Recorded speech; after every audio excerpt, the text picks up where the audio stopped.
तो स्टार्ट करते हैं चैप्टर नंबर 2 अध्याय 2 प्रवास प्रकार कारण और परिणाम migration types causes and consequences. तो स्टार्ट करते हैं चैप्टर। फर्स्ट में एक स्टोरी है तो उसे हम देख लेते हैं, एक बार थोड़ा जूम कर लेंगे। छत्तीसगढ़ के भिलाई इस्पात संयंत्र में एक अभियंता यानी कि इंजीनियर के रूप में कार्य कर रहे राम बाबू का जन्म बिहार के भोजपुर जिले के एक छोटे से गांव में हुआ था। 12 वर्ष की आरंभिक आयु में माध्यमिक स्तर का अध्ययन पूरा करने के लिए वह निकटवर्ती कस्बे आरा चला गया। वह अपनी अभियांत्रिकी की डिग्री के लिए झारखंड में स्थित सिंदरी गया और बाद में भिलाई में उसे नौकरी मिल गई, जहां वह पिछले 31 वर्षों से रह रहा है। उसके माता-पिता अशिक्षित थे और उनकी आजीविका का एकमात्र स्रोत कृषि से होने वाली अल्प आय थी। उन्होंने अपना सारा जीवन उस गांव में गुजार दिया। आगे को बढ़ते हैं। राम बाबू की कहानी है। राम बाबू के 3 बच्चे हैं जिन्होंने अपनी माध्यमिक स्तर की शिक्षा भिलाई में प्राप्त की और फिर उच्चतर शिक्षा के लिए विभिन्न स्थानों पर गए। पहला बच्चा इलाहाबाद और मुंबई में पढ़ा और वर्तमान में दिल्ली में एक वैज्ञानिक के रूप में कार्य कर रहा है।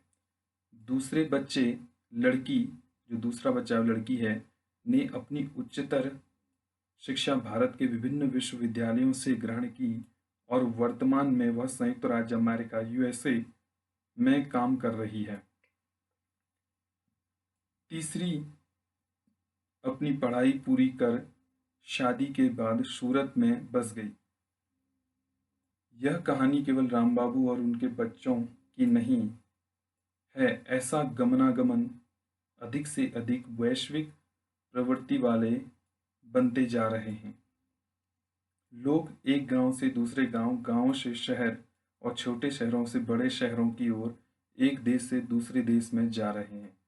तो कुल मिला के माइग्रेशन के बारे में राम बाबू की एक छोटी सी कहानी है कि राम बाबू के 3 बच्चे हैं और राम बाबू खुद माइग्रेशन होकर या माइग्रेट होकर बड़े शहर में आए और वहाँ पर एक इंजीनियर के रूप में काम कर रहे हैं।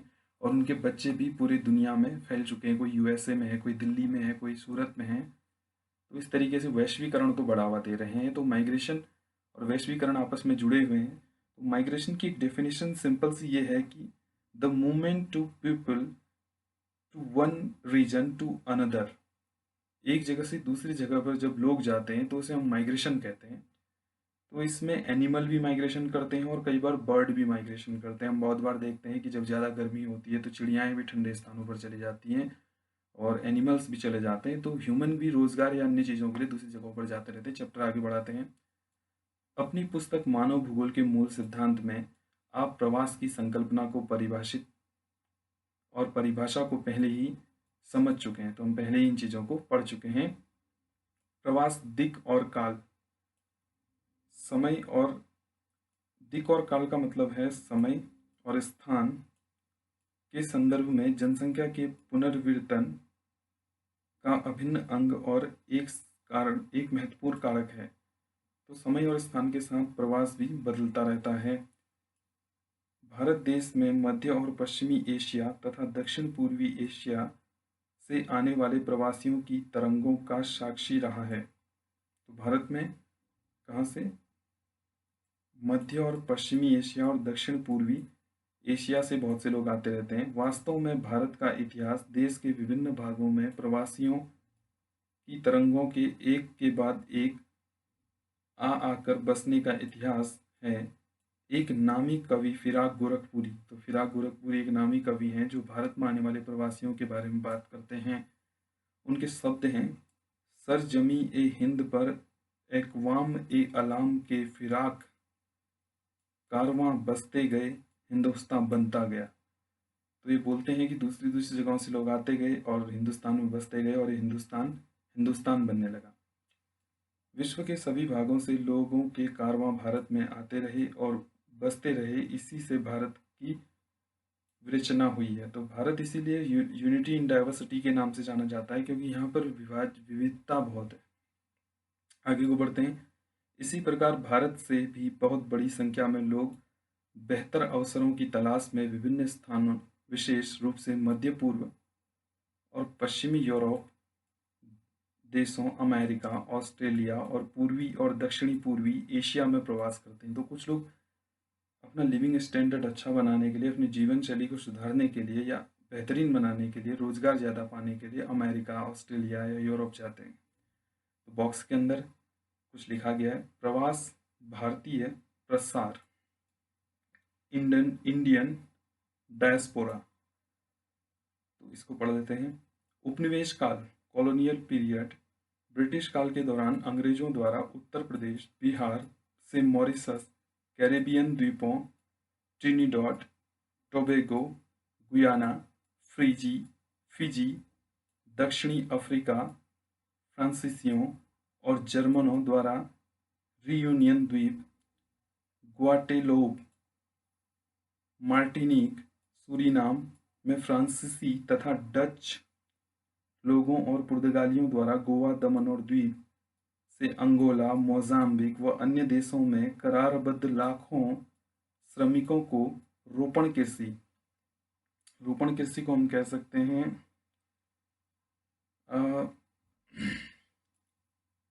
प्लांटेशन के लिए मैं काम करने के लिए भेजा गया था। तो यहाँ से भारत से बहुत से लोग विदेशों में गए, जो प्लांटेशन, जो खेती करने के लिए गए थे। ऐसे सभी प्रवास भारतीय उत्प्रवास अधिनियम गिरमिट एक्ट, तो गिरमिट एक्ट के तहत ये सारे लोग गए थे, नामक समयबद्ध अनुबंध। तो कॉन्ट्रैक्ट बनाया गया था, समयबद्ध, कुछ समय के लिए एक अनुबंध बनाया गया था, एक कॉन्ट्रैक्ट बनाया गया, आते थे। फिर भी इन करारबद्ध मजदूरों के जीवन की दशाएं दासों से बेहतर नहीं थी। तो स्लेव्स मेनली ये लोग थे, तो दासों से इनकी बेहतर स्थिति नहीं थी, दासों की तरह ही रहते थे। आगे देखते हैं। प्रवासियों की दूसरी तरंग, दूसरी स्थिति नूतन समय में व्यवसायियों, शिल्पियों, व्यापारियों और फैक्ट्री मजदूरों के रूप में आर्थिक अवसरों की तलाश में निकटवर्ती देशों Thailand, Malaysia, Singapore, Indonesia, Brunei इत्यादि देशों में व्यवसाय के लिए गए और यह प्रवृत्ति अब भी जारी है। 1970 के दशक में पश्चिमी एशिया में हुई सहसा तेल वृद्धि द्वारा जनित श्रमिकों की मांग के कारण भारत से अर्धकुशल और कुशल श्रमिकों का नियमित बाह्य प्रवास हुआ। कुछ बाह्य प्रवास उद्यमियों, भंडार मालिकों, व्यवसायियों का भी पश्चिमी देशों में प्रवास हुआ है। तो एक कंडीशन तो थी कि एग्रीकल्चर करने के लिए या प्लांटेशन करने के लिए या स्लेव्स बनाने के लिए हम माइग्रेट कर रहे थे।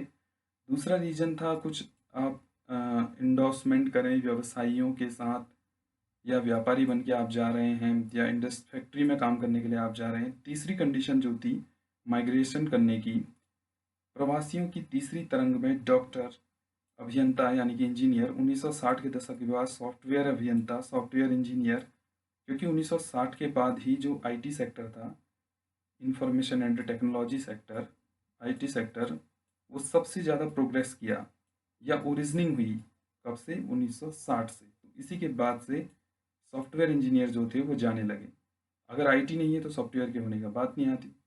प्रबंधन परामर्शदाताओं, वित्तीय विशेषज्ञों, संचार माध्यम से जुड़े व्यक्तियों और 1980 के बाद अन्य समाविष्ट थे, जिन्होंने USA, Canada, UK, United kingdom, Australia, New Zealand और जर्मनी इत्यादि में प्रवास किया। इन व्यवसायियों ने सर्वाधिक शिक्षित, उच्चतम अर्जन करने वाले और सफलतम समूहों में से एक होने का विशिष्टता का आनंद लिया।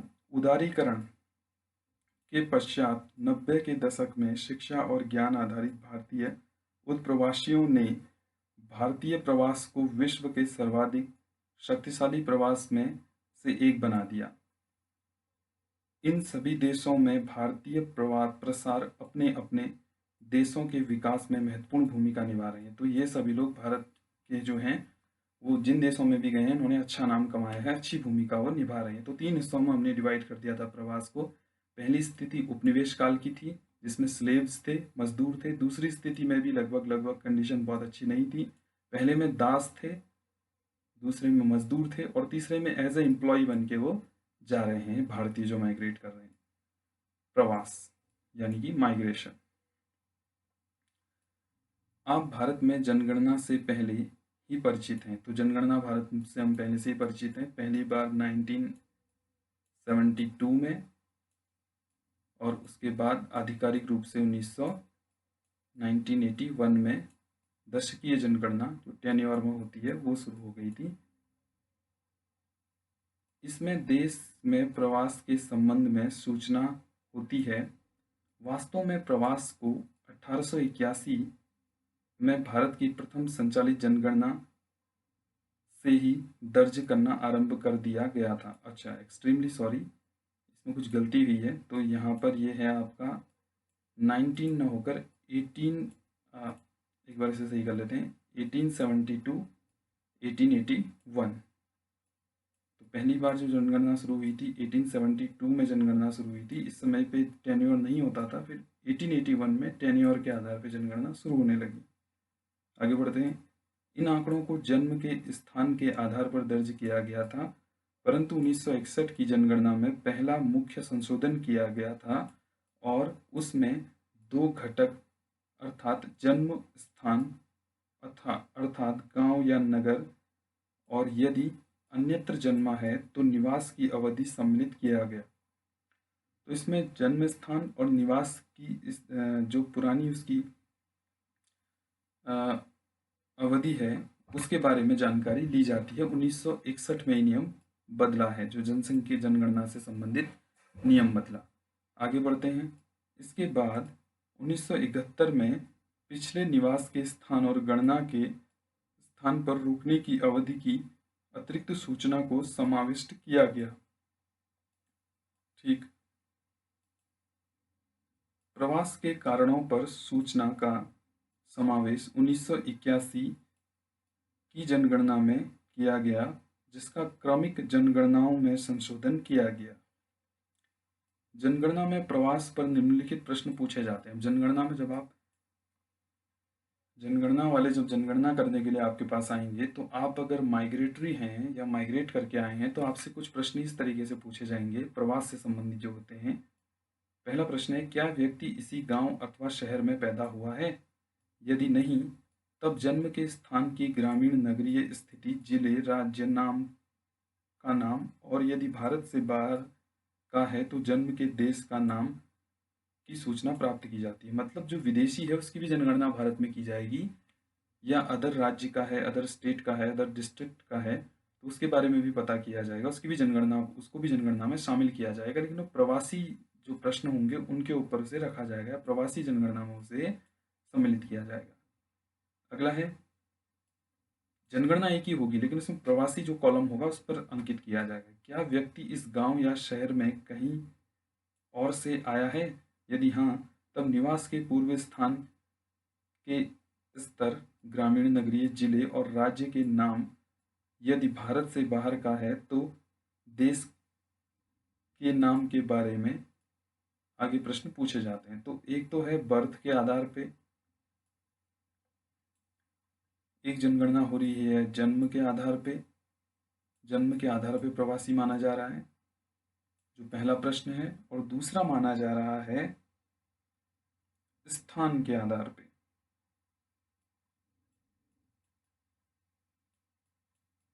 आगे बढ़ते हैं।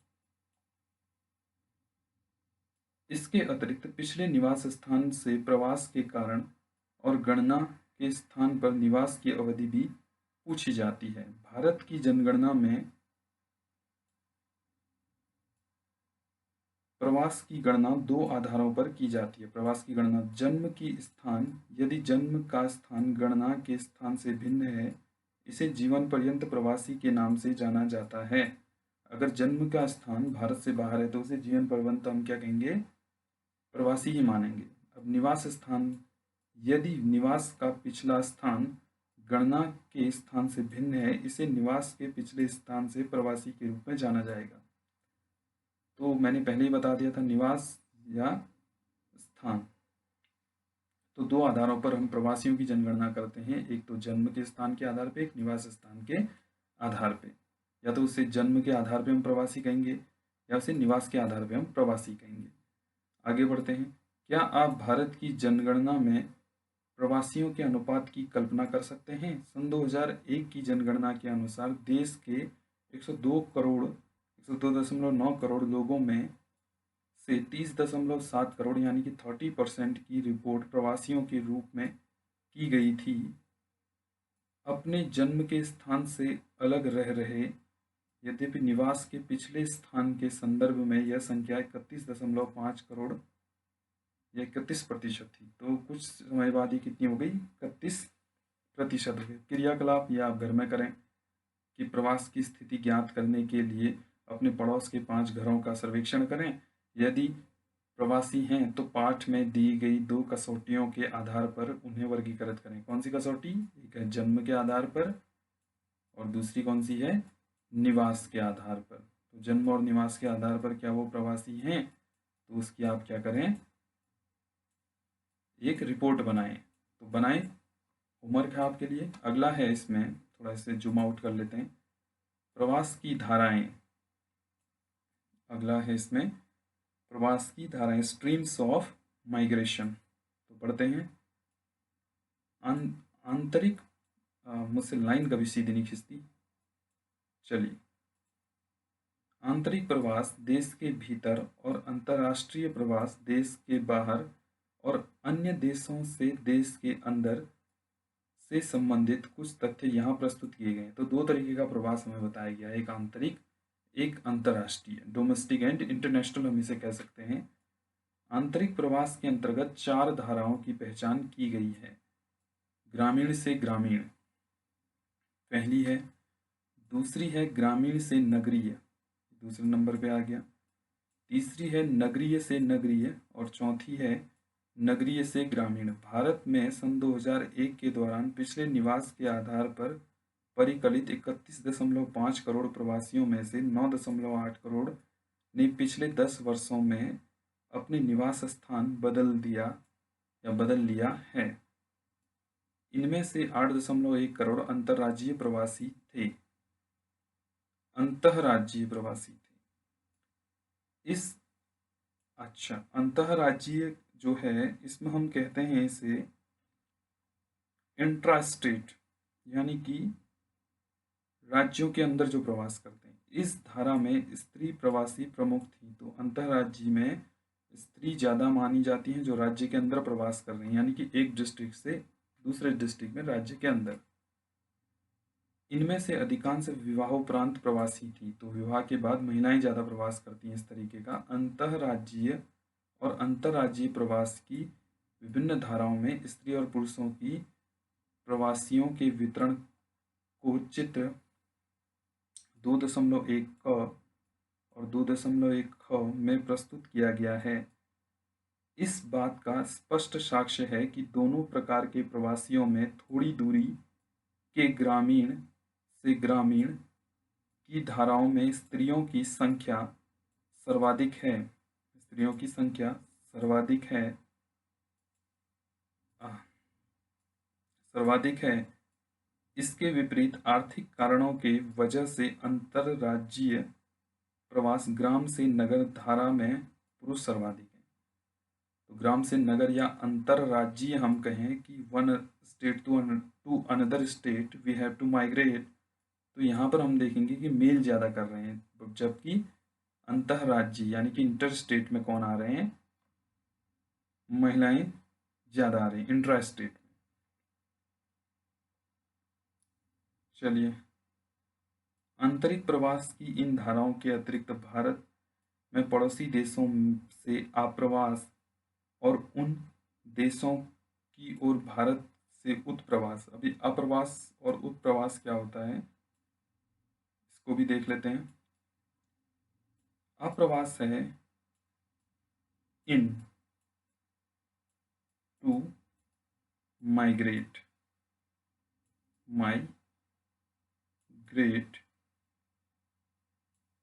और उत्प्रवास का मतलब है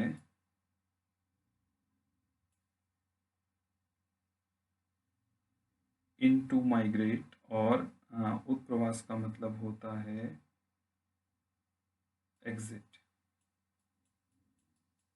exit to migrate. Exit to migrate का मतलब है कि हम अपने देश से दूसरे देश में जा रहे हैं। इन टू माइग्रेट का मतलब है दूसरे देश से अपने देश में लोग आ रहे हैं। तो इस तरीके की चीज़ें हैं। तालिका 2.1 में पड़ोसी देशों से प्रवासियों का ब्यौरा प्रस्तुत करती है। जनगणना सन 2001 में अंकित है, भारत में अन्य देशों में से 50 लाख व्यक्तियों का प्रवास हुआ है। इनमें से 96% पड़ोसी देशों से आए हैं। तो भारत में सबसे ज़्यादा जो प्रवासी आते हैं वो हमारे नेबर हैं, पड़ोसी हैं। पड़ोसी देशों से सबसे ज़्यादा प्रवासी भारत में आते हैं, जिसे हम क्या कहेंगे, जिसे कहेंगे इन माइग्रेट, यानी कि अप्रवास उन देशों की ओर भारत से। ठीक है, पड़ोसी देशों से जो भारत में आते हैं। ठीक, बांग्लादेश से 30 लाख, उसके बाद पाकिस्तान से 9 लाख, नेपाल से 5 लाख। इनमें तिब्बत, श्रीलंका, बांग्लादेश, पाकिस्तानी, अफगानिस्तान, ईरान, म्यांमार 1.6 लाख शरणार्थी भी सम्मिलित हैं, समाविष्ट हैं। जहां तक भारत से उत्प्रवास का प्रश्न है, ऐसा अनुमान है कि भारतीय डायस्पोरा के लगभग 2 करोड़ लोग 110 देशों में फैले हुए हैं। तो भारत से भी 110 देशों में लोग गए हैं। क्रियाकलाप ये आप खुद से करेंगे। पड़ोसी देशों से प्रवास 49,18,266 को 100% मानते हुए तालिका 2.1, यह है तालिका 2.1 में दिए गए आंकड़ों को पाई आरेख द्वारा प्रदर्शित कीजिए। पाई आरेख आपको बनाना है, चक्र आरेख। ठीक, इनको देखते हुए उससे पहले हम ये डायग्राम देख लेते हैं। चित्र 2.1 जरा इसे और जूम कर लेते हैं। चित्र 2.1 में ही हम फोकस करेंगे। चलिए, इतना ठीक है, हल्का सा ठीक। निवास के अंतिम स्थान के अनुसार अंतर्राज्यीय, अंतर्राज्यीय का मतलब इंट्रा स्टेट, यानी कि राज्य के अंदर प्रवास दर्शाती प्रवास धारा 0 से 9 वर्ष सन 2001 का है ये ब्यौरा। चलिए देखते हैं। तो इसका मतलब है पुरुष और इसका मतलब है स्त्री। तो ग्रामीण से नगरीय प्रवास type 1, rural to rural, sorry rural, हाँ, ग्रामीण से ग्रामीण, रूरल टू रूरल। तो इसमें स्त्रियों की संख्या ज़्यादा है, क्योंकि विवाह करने के बाद स्त्रियां गांव से गांव में ही निवास करती हैं, ज़्यादा दूर तक जाते नहीं हैं भारत के संदर्भ में। ग्रामीण से नगरीय, तो इसमें कुछ हद तक स्त्रियां ज़्यादा देखने को मिल रही हैं हमें पुरुषों की अपेक्षा। नगर से ग्रामीण, नगर से ग्रामीण में भी स्त्रियां हमें ज़्यादा देखने को मिल रही हैं। नगरीय से नगरीय, तो इसमें भी हमें कौन देखने को मिल रही हैं, स्त्रियां ज़्यादा देखने को मिल रही हैं। आगे बढ़ते हैं। निवास के अंतिम स्थान के अनुसार अंतरराज्यीय प्रवास दर्शाने वाली धाराएं 0 से 9 वर्ष। अब अंतरराज्यीय यानी कि एक राज्य से दूसरे राज्य में। अच्छा, आप ये समझे कि नहीं, ये जो अंतरराज्यीय शब्द आया है इसका मतलब क्या है? इसका मतलब है intra state, intra state, intra state मतलब ये हुआ इंट्रा स्टेट कि अगर मैं यूपी में हूँ, ये यूपी डिस्ट्रिक्ट है, और यूपी में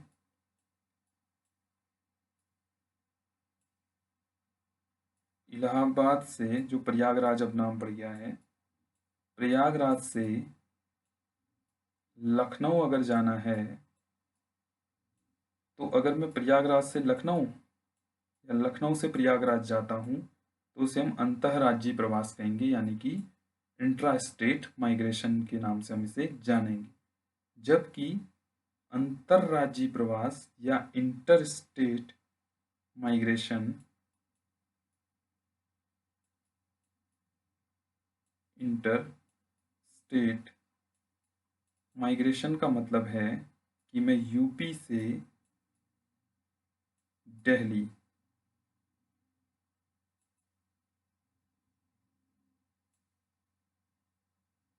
दिल्ली अगर जाता हूँ तो ये माइग्रेशन क्या कहलाएगा? अंतरराज्यीय।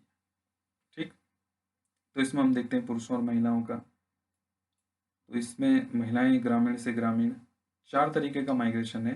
ग्रामीण से ग्रामीण, ग्रामीण से नगरीय, नगरीय से ग्रामीण और नगरीय से नगरीय। और ग्रामीण से नगरीय में पुरुष ज़्यादा हैं, नगरीय से नगरीय ग्रामीण में महिला पुरुष दोनों, और नगरीय से नगरीय में दोनों बराबर लगभग हैं। अब इसमें दिया गया है, दोनों चित्रों से ग्रामीण क्षेत्र में प्रवास करने वाले स्त्री पुरुषों की संख्या अधिक क्यों है?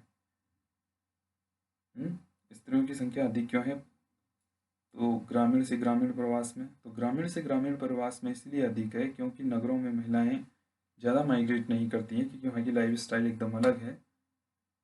अगला है ग्राम और शादी के बाद ज़्यादातर गांव से गांव में ही प्रवास करते हैं। अगला है ग्रामीण से नगरीय क्षेत्र में पुरुष प्रवास अधिक क्यों है? ग्रामीण से नगरीय क्षेत्र में, तो ग्रामीण से नगरीय क्षेत्र में क्यों? रोजगार के लिए जाता है, रोजगार, हेल्थ, ठीक, सोसाइटी और भी बहुत सी चीज़ें, आगे को हम पढ़ते रहेंगे। चलिए आगे बढ़ते हैं। प्रवास में स्थानिक भिन्नता, ठीक, स्पेशल वेरिएशन इन माइग्रेशन या स्पेशल डिफरेंशिएशन इन माइग्रेशन के नाम से भी हम इसे जान सकते हैं।